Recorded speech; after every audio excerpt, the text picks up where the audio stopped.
there. I'm your host, Leslie Randolph. I'm a self-confidence coach for teenage girls and the self-confidence coach you wish you had as a teen.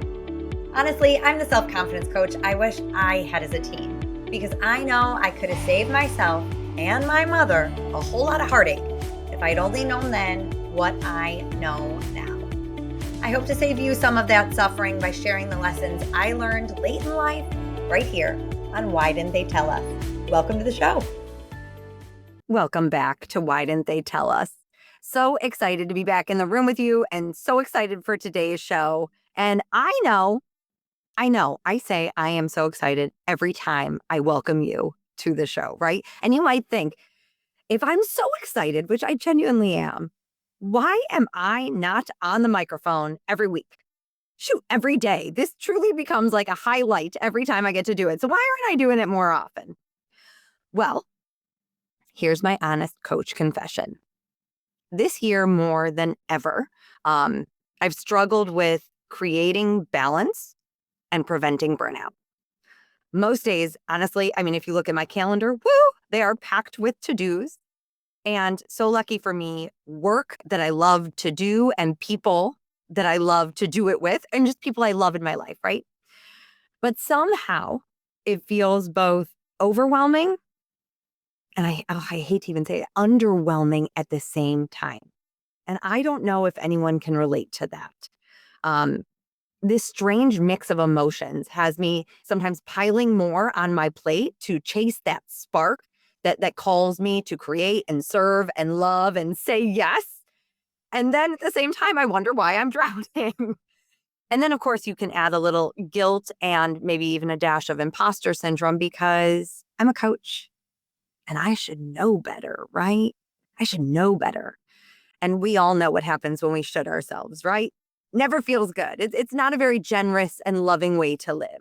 So I told you it was a coach confession, right? I've just cleansed my soul. I've told you how I'm feeling. And now, in a very coach way, I asked myself, so what do we do about this?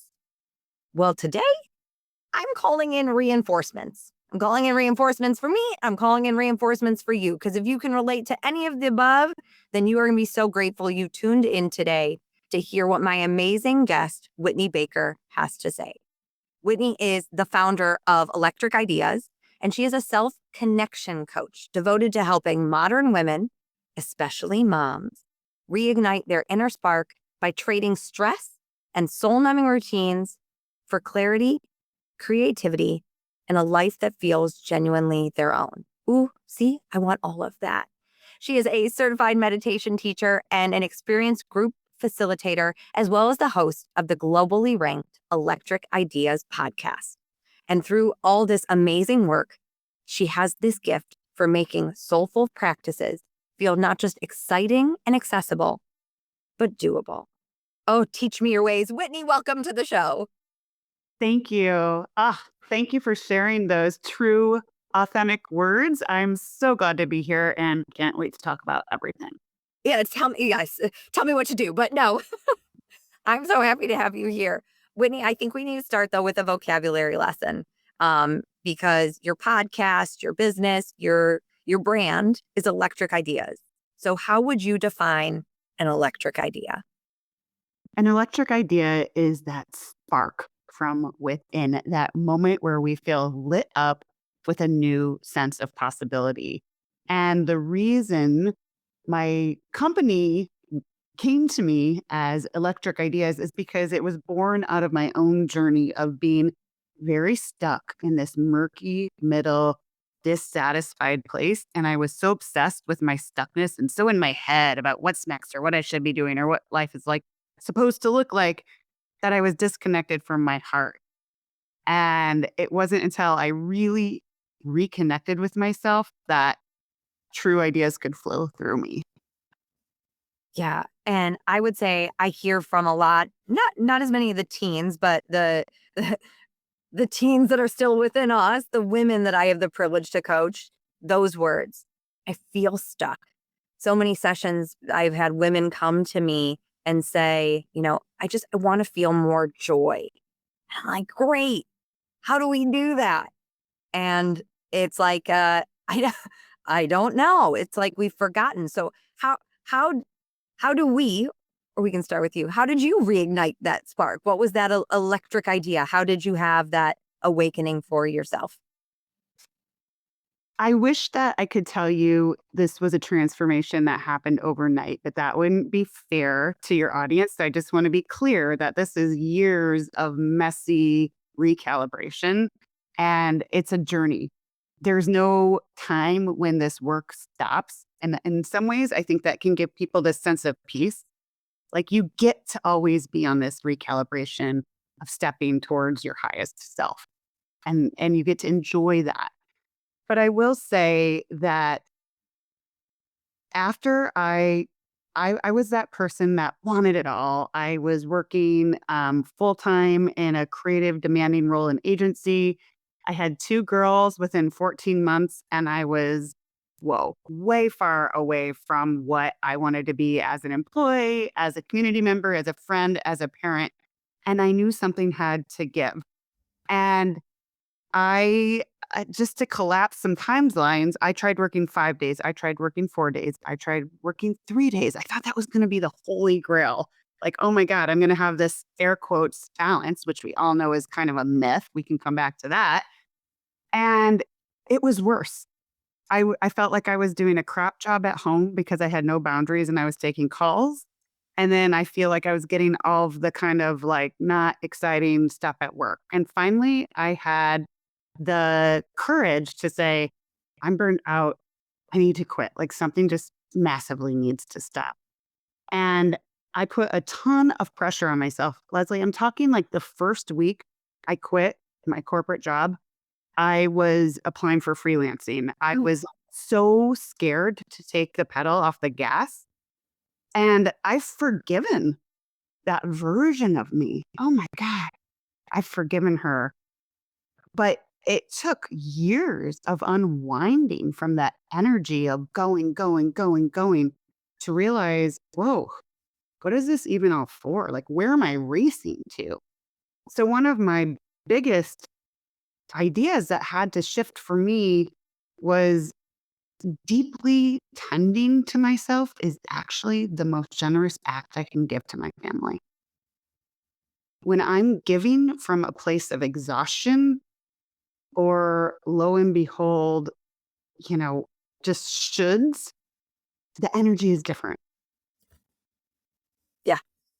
I love how you teed that up of it being a journey, right? That permission slip, that the recalibration, because yeah, we are humans and we are forever whole. Humans can't be fixed. And I think sometimes there's this idea of like when we look at self-care or healing or recalibration, like it's like, oh, this will fix me. It's like, nope, humans cannot be fixed.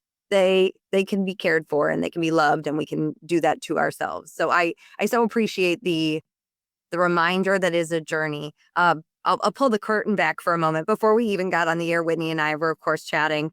And I had said, I think part of the guilt that I feel with the burnout and the lack of creating balance, and we put it in air quotes, I appreciate that, is that my electric idea, similar to yours, was, oh, I've had this call to serve for so long, and I had the courage to leave, um, my corporate job and to start coaching and working in this world.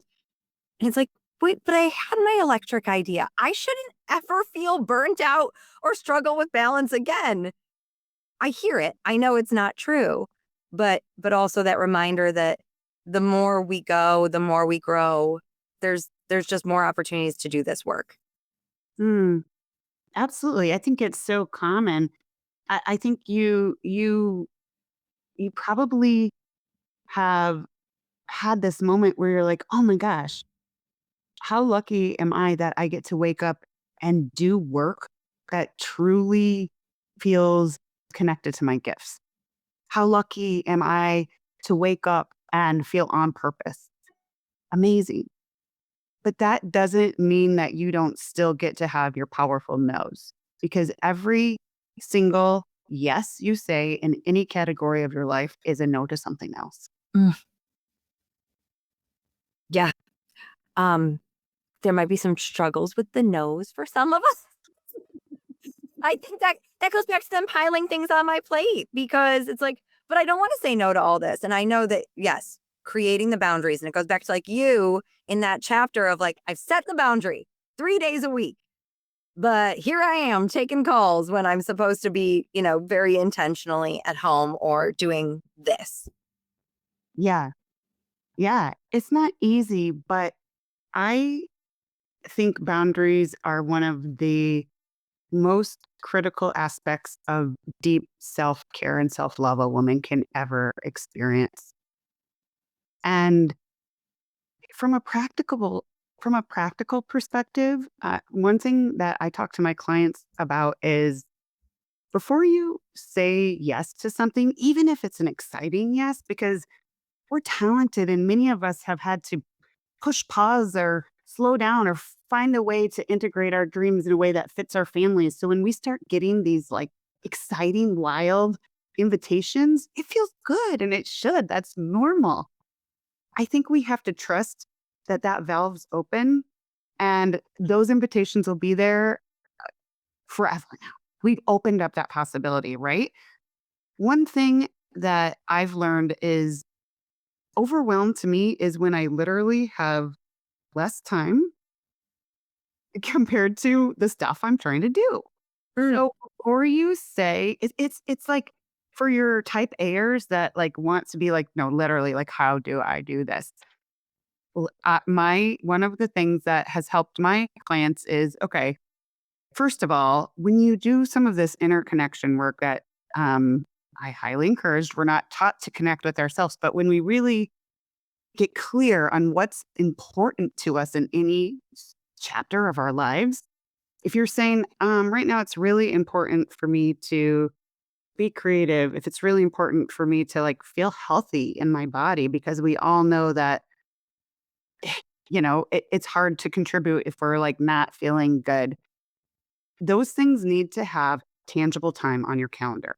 So when you go to schedule your week, put those on your calendar first, right? And then before you say yes to these things, even if they sound exciting, literally look at your week and see where they're going to go. And if it's something you're like a heck yes to, you got to figure out what is going to shift instead. So that might not be the night that might be the night where you're calling your neighbor and you're like, can you feed my children? And I've done that. And it's like, you just have to be smart. It's like this superwoman thing is a fallacy.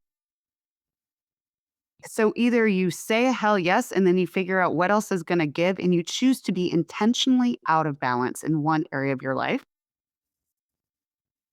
or you say, how about next month when I have capacity and I can come and I can share my gifts with you from a place of overflow. And you trust that you're not going to want to give depleted energy. So you're really not doing yourself any service by saying yes to something that you're not going to, that you're going to show up exhausted and obligated for. Yeah. And you end up kind of resenting the thing that in your heart is like the heck yes. And you feel so much love and gratitude for. But then if you don't have the bandwidth for it, and yes, my type A loved of like, oh, this is like such a simple math problem. Overwhelm equals too much, more things to do than time I have. Like that's so easy, right? And the way to do it is to balance that or to create as much. And that idea that it's intentional imbalance. And I think that that's more digestible for all of us. But so I would always say to a client too of like, balance does not happen to day to day. And sometimes it might not be week to week or month to month, right? There might be some times, and we just have to, I love the word, intentionally check in. And if that imbalance is creating some of that resentment or that overwhelm, what needs to shift? This is really small, but something that from a day to day, again, I know you have a lot of ambitious women in your audience. When I'm planning out my days, I put buffer, and it can be a peace break, but it also can just be like, let's all this, like, when was the last day as a woman who runs your company, has a family? I'm sure you have community commitments and who knows, like every woman, you have a ton of beautiful balls that you're juggling. When was the last day that you had that went completely as planned, right? So when I put buffer space in my day, it's a beautiful gift for a couple reasons. One, I want to be the person who sometimes, if even though I have an exciting thing like a call with you, if my sister somehow has a minute and she wants to call and I can pick it up, I want to be the person who has time and energy to talk to her. Mm. It's a gift in my day. And also, I have found the most frustrating thing for many of my clients is that they're doing all these bright and beautiful things to contribute in the world and they're modeling great stuff for their families. But by the time it's evening and they actually want to show up and be present with their families and the people they love, they're like crashing. They're exhausted. So so I feel like just that simple practice of giving yourself space. I'm not going to police anyone on phones, but I just want to remind our busy brain types out there that checking your phone is not a break. It actually depletes your cognitive resources. So give yourself some time to actually pause, replenish, and get clear about what energy and what you're even doing. It's like sometimes I think women just get into the slog of their day at work and home, and it just becomes a big slog. And they're like, Jesus, what did I do? Didn't feel on purpose, right? Yeah. Yeah. I love the buffer. Um, because I think so many of us, and me included, I'm like, I've got 5 minutes. Oh my gosh. I could run to Target. I could do a grocery run. Like we have this idea of what we can do with that time, but it's also fueled by that sort of that initial identity you spoke about the go, go, go, the hustle versus permission to slow down and to be really intentional of if I have 5 minutes, I could give that to me. If I have 15, what do I need right now to feel and be my best for whatever comes next, right? Like even taking a deliberate pause when I pull in the driveway of like, I'm going home, how do I want to show up? And like asking myself that question of, and like, what do I need to let go of in this car so I can be that in there? Those little buffers too. Yes. I call that in my community the right after work. And work can be the work we do at home all day. If you're a stay at home mom, that's good God. That's unpaid, unrecognized, full day of work right there. Or the work we do outside of the house or the many shades of gray that lots of modern women are exploring. Um, the right after work is an important ritual. A lot of my work is really trying to weave these practices into the daily lives of women in a way that doesn't feel like this big other to do. Like now I've got to have my 90-minute thing and it's like no, you're going to traverse your day and it's these small life-giving choices that replenish you or actually give you a beat to rest and come back to yourself that are going to allow you to continue to show up with the energy you want to share. So the right after work practice is just usually for me before I see my kids. An old version of me would have been like, "Oh my god, look at the time. Can I slash through 10 more emails and can I give you?" And I try to do a complete halt instead, and I just try to have a small can be 3 minutes, and it doesn't happen every day, and it doesn't have to, but I keep coming back to it most days before I see them walk through the door, 3-minute break. I just sit, and I just remember, come back to the present moment, remember what it's all about, think about that, like, walking into a room where someone's, like, kinda, like, half doing something, blah, blah, blah. With the age of my girls, sometimes all I get is that 10 minutes before they're like, "Oh, well, I was just dropping off my stuff because 'cause I'm going off with my friends." So, I think it's more about those small exchanges over time for me at my age of motherhood than carving out this, like, hours of quality time. It's more about being careful about who I am when I see them in these small drips of daily time. Another, in terms of like practices, I think sometimes it's really helpful to close. Sometimes when I like feel that overwhelm picking up, I'll look at my calendar and I'll schedule a chunk of time and I call it my loop closing time. And I'm not calling on my creative muse. I don't need to share energy with anybody. I'm literally just giving myself hours to close loops because that's what I need to feel even mentally. Ooh, I love that. And you're going to give us more of what I call the prescription, our to-dos of what we can do. But I want to, so much of your work, you talk about identity. And even already today, you talked about like the highest self. Um, how did you meet her? But, what is your relationship with identity? Because I assume there were some you had to shed to make space for this new one today. Hmm. Thank you. That's a beautiful question. Let's see. What's bubbling up for me right now is I was one of those women who happened to have the word creative in my job. I was a creative for a global agency. And when I quit my job, I I honestly, like, I would go out to dinner with like my husband and some like new people we didn't know. And I'd almost be a little bit like nervous. It's like, oh my God, I don't have my role to say what I do. And it's so silly. I just want to be honest with it because honest about it because I don't think enough women are talking about when women take a power pause from one aspect of their career that may end up being something they come back to, or maybe they're like, whoa, thank God I took that pause because I'm not going back. Either way, there is a mourning of identity. And I'm sorry, but we live in the United States. And unfortunately, people aren't going to say, who are you? They're going to say, what do you do? What do you do? What do you do? You. And I felt uncomfortable, like I had to justify myself a lot during that time. I would say like what I was looking at, and it's just like, and I look back, and sure, you can say it was a little egoic. Maybe I think we work so hard, and I feel like motherhood often comes from many women when they finally feel like they have their act together professionally. It's like, damn it! If I'm being totally honest. So it's very complex and very layered.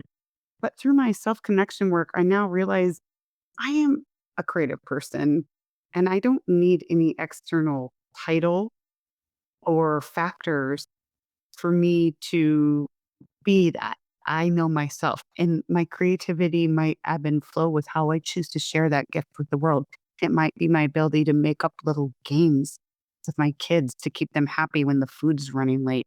It might be in the clever ways I would have a friend feel seen on a special birthday with some inside joke and way like that. And I think it's one of the things I really had to learn is just shedding this need for some sort of egoic external title or label.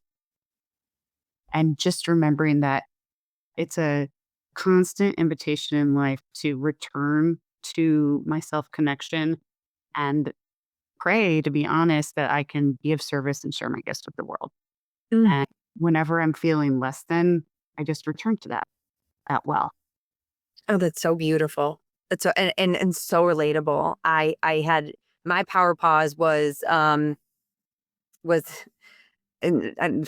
I can't find a better word, forced on me because we were moving from the US to South Africa. And so that was my like, okay, well, your career time's done.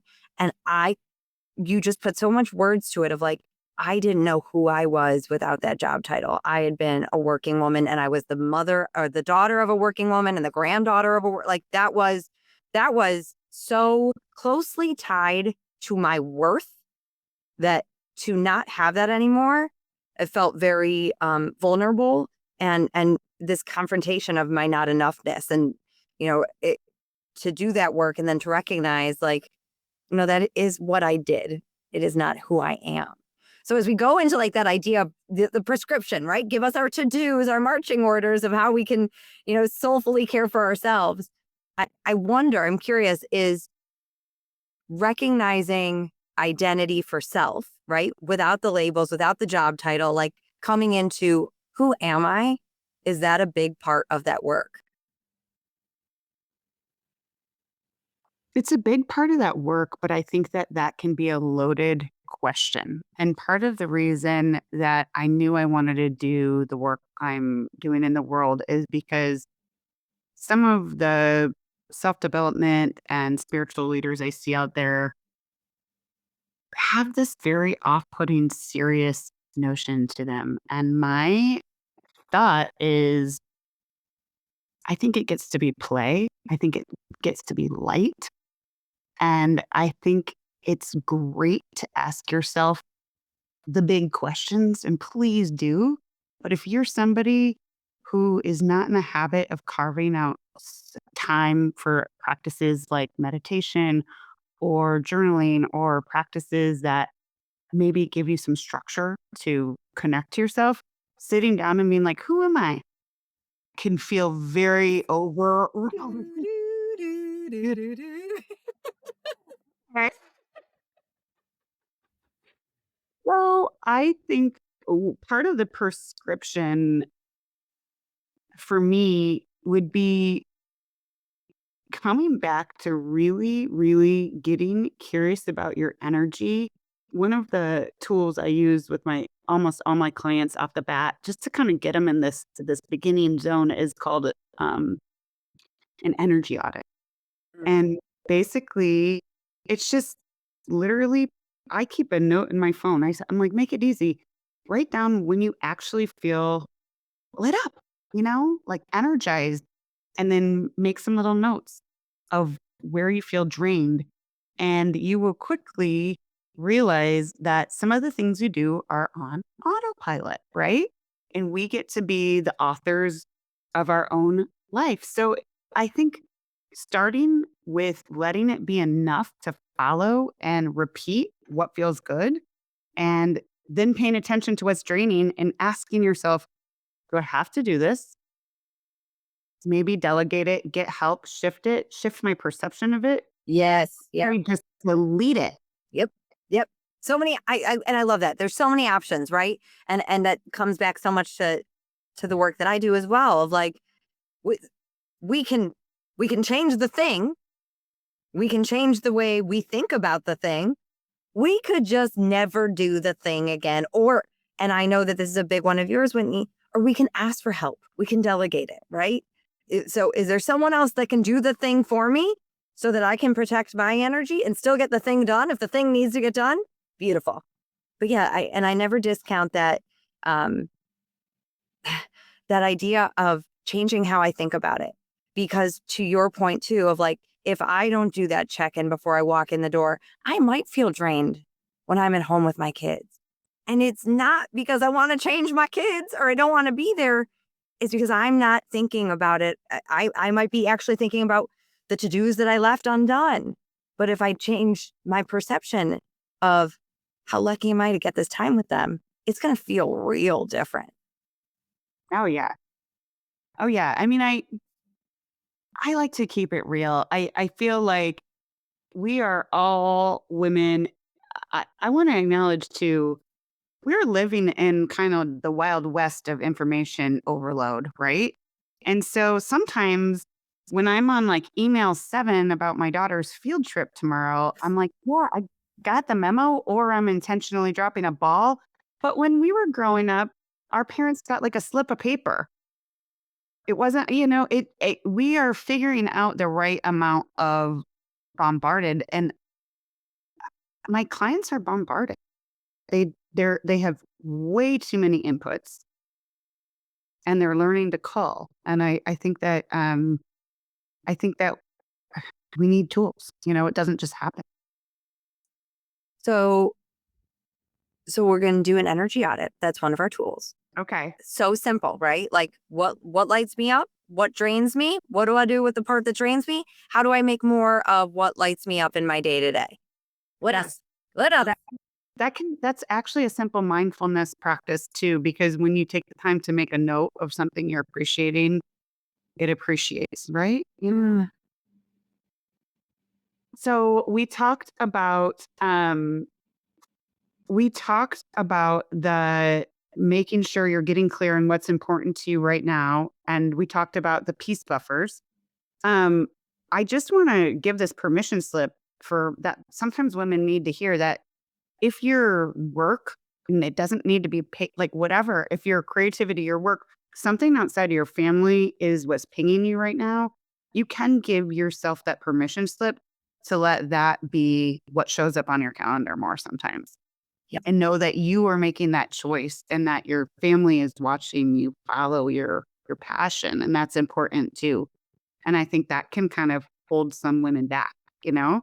Just wanted to add that. But okay, so we've got our peace buffers built in our day. We've got our what's important to us built on our calendar. And before we say our sacred yes, we're looking at that calendar, because if we're saying yes to that and not getting to what we're saying is important to us, that's going to cause a lot of discomfort in our bodies and our souls and our minds. And that's when we're going to start yelling at our kids and being short with our partner and not sleeping well. It's all related. One thing we haven't talked about that I think is a sacred practice is establishing a morning routine. And the reason I think morning routines can change your life is because it's a fractal for your day. So we've all had those days where someone crying, for those of you who have young kids, bless you, it's a season. Like, you are going to be woken up. Just, sister, I see you. Ask for that help and get through it. It does get better. But for those of us who are kind of in the predictable stages of our parenting journey, think about the energy of someone pulling at you and immediately, literally needing you and demanding of you. First thing, okay? My advice for my clients is to start your day before technology and before people. Mhm. You are giving your energy away to something outside of yourself if you immediately check your phone, answer emails, not to mention spiking your cortisol, which, if that's how you want to start your day, talk to me about crashing at 3 p.m. Okay. Yeah, check out your energy audit and see how that's going. Just kidding. Exactly. Yeah, they serves you. So if you think of the morning, a fractal is like, at a cellular level, like the way it starts. So if you start your day and you like push snooze and then you stub your foot and you're like, you just start, it usually tends to continue and that crescendo of like, yeah, it was kind of a day where it felt like life was happening at me. Right. So, my practice is meditation. Meditation is a very important tool for me. But I think what I work with my clients on is think about, at this phase in your life, the energy you're craving. So if you are craving more get up and go, if you're craving more peace, if you're feeling overwhelmed, start your day with an activity that feels like it gives you the energy that you are wanting in your day right now. Because we all know how it goes. The second we, pick up the phone or open the door or head to the kitchen, mom, it's just like all bets off. I think it's a powerful form of self-care to know that no matter where the day goes, during that most predictable time, to get up and absolutely pour into yourself first. And it gets to be something that feels good to you. It doesn't have to be a prescription of somebody else's morning routine. And it just gets to be a very powerful way to feel connected to the energy you want to carry before you give your energy away to other people and things. Which we do. And that is life. I think that's all of us. We give our energy away. And for so many of us with such joy and such purpose, right? Right. But I love how you remind us to not to be so cliche, but to put our oxygen mask on first, right? Like we need to fill our bucket before we can fill others. And we need to fill our bucket because we are worthy of a full bucket, full stop. It's not that we do this so we can give to others. We are worthy of it. I also love so much the permission slip of those values, those priorities, those, sparks are going to change from day to day and season to season in life. And that's okay, right?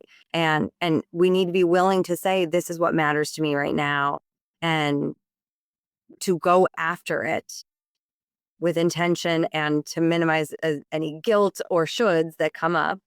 And the same with, like, those will change. And so too, I think the morning routine. Like, there are some days where I recognize meditation might be what I need in my morning. And then there are some days where I'm like, I'm going to need a dance class to get my day going. Like, there's no, I teased with the prescription, but there is no one size fits all. And there's no one right thing. It'll always change. Yeah. Yeah. I think that it's nice if you are not someone who's ever done this for yourself in the morning, almost just pick something and just be like, I'm gonna do this for a couple weeks for 5 minutes. I think a lot of people fall into this trap of like, I want to be that person that gets up and walks for an hour. And it's like uh, give yourself some chance to build up, but it's in the hectic, busy lives that most modern women leave, consistency and intention trump. And I also love 5 minutes. 5 minutes. And I'm sure you're gonna add, because I know what meditation and breath work means to you. If we feel like we don't, first of all, if we feel like we don't have 5 minutes to spare, please talk to Whitney. But even 3 deep breaths, what that could do to your day, right? Just that very deliberate pause, what that could do. And to even start the day like that and just saying, tapping into yourself and your intention. I think it could be just so powerful. Yeah. One of the biggest things that years of this practice, these type of practices has shown me is, we have a lot of like self-care stuff bandied about. And I'm like, girl, get your nails done, take a bath, like do whatever feels good. I'm behind any of it. But women need more time and more depth to actually connect to their desires. And when we're not giving ourselves that space, it'll always feel a little shallow, like we're thirsty and we just can't quite get that quenched feeling.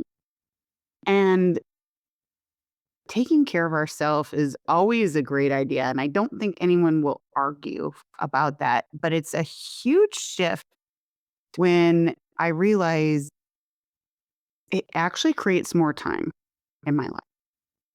And it's like, whoa, I get to take really good care of myself and feel better when I'm contributing. And it feels like I have more time expansiveness versus time scarcity because I'm not just chasing my tail and I actually have energy when I go to do the thing.